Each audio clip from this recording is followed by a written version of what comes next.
हालांकि आरबीआई ने 2025 में जो महत्वपूर्ण बदलाव किए हैं वे आपको बेहतर वित्तीय निर्णय लेने और अपने निवेश पर अधिक लाभ कमाने में अप्रत्यक्ष रूप से मदद कर सकते हैं। यहाँ उन 8 प्रमुख बैंकिंग नियमों का सारांश दिया गया है जो हाल ही में लागू हुए हैं या होने वाले हैं और वे आपके लिए क्या मायने रखते हैं।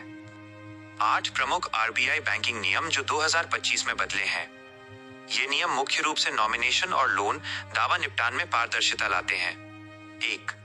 नॉमिनेशन में बड़ी क्रांति 1 नवंबर 2025 से लागू। 4 नॉमिनी की सुविधा। आप अपने जमा खातों, savings, AC, FD, bank locker और सुरक्षित वस्तुओं के लिए अधिकतम 4 नॉमिनी जोड़ सकते हैं। हिस्सेदारी का निर्धारण। आप हर नॉमिनी के लिए प्रतिशत में हिस्सेदारी जैसे 50%, 30%, 20% तय कर सकते हैं, जिससे मृत्यु के बाद फंड के वितरण को लेकर होने वाले विवाद खत्म होंगे। 2.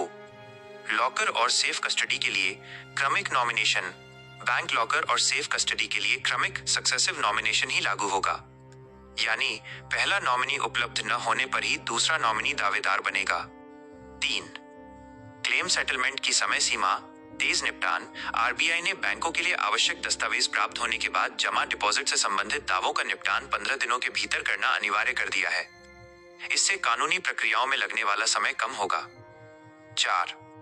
लोन नियमों में पारदर्शिता 1 अक्टूबर 2025 से लागू। फ्लोटिंग रेट लोन पर लाभ। अब सभी नए फ्लोटिंग रेट लोन जैसे होम लोन, पर्सनल लोन एक एक्सटर्नल बेंचमार्क रेपो रेट से जुड़े रहेंगे। इसका मतलब है कि जब आरबीआई रेपो रेट घटाएगा तो आपकी ईएमआई जल्दी कम होगी। 5. लोन अगेंस्ट शेयर्स की सीमा में वृद्धि। शेयरों, डिबेंचरों को गिरवी रखकर बैंक से लोन लेने की सीमा को 20 लाख रुपए से बढ़ाकर 1 करोड़ रुपए या 25 लाख रुपए अलग अलग श्रेणी के लिए तक किया गया है।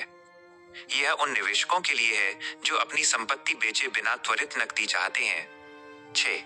निष्क्रिय खातों का दावा निपटान।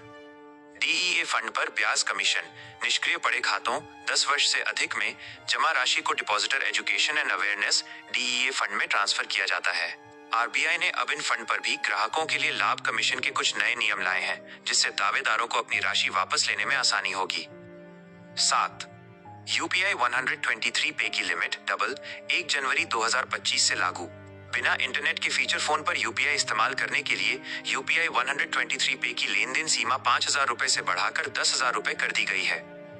8. क्रेडिट कार्ड पर नए शुल्क 1 नवंबर 2025 से एसबीआई और अन्य। एसबीआई कार्ड जैसे कुछ बैंकों ने क्रेडिट कार्ड के कुछ लेन देन पर नए शुल्क लगाए हैं, जैसे वॉलेट लोड करने या शिक्षा किराए का भुगतान करने पर 1% तक का अतिरिक्त शुल्क लग सकता है। पैसा दुगुना कैसे होगा? पैसा दुगुना सीधे किसी आरबीआई नियम से नहीं होगा, बल्कि इन नियमों का लाभ उठाकर बेहतर निवेश से होगा।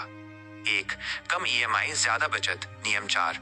फ्लोटिंग रेट लोन पर ईएमआई कम होने से जो पैसा बचेगा उसे आप सिप या अन्य निवेश में लगाकर अपनी दौलत बढ़ा सकते हैं। 2. सुरक्षित उत्तराधिकार। नियम 1, 2, 3। नॉमिनेशन और क्लेम सेटलमेंट के नए नियम सुनिश्चित करते हैं कि आपकी मृत्यु के बाद आपकी जमा राशि आपके वारिसों को बिना किसी कानूनी लड़ाई के तेजी से मिले, जिससे संपत्ति सुरक्षित रहती है। 3. अधिक कार्यशील पूंजी। नियम 5. यदि आप निवेशक हैं तो शेयर पर अधिक लोन लेने की क्षमता मिलने से आप अपनी संपत्ति बेचे बिना नया निवेश कर सकते हैं या व्यवसाय में पैसा लगा सकते हैं। निष्कर्ष, ये नियम पारदर्शिता, ट्रांसपेरेंसी और सुरक्षा सेफ्टी को बढ़ाते हैं। नॉमिनेशन और लोन की ईएमआई से जुड़े बदलाव सबसे महत्वपूर्ण हैं। क्या आप नॉमिनेशन के नए नियमों के बारे में विस्तार से जानना चाहेंगे, खासकर कि 4 नॉमिनी कैसे जोड़ें?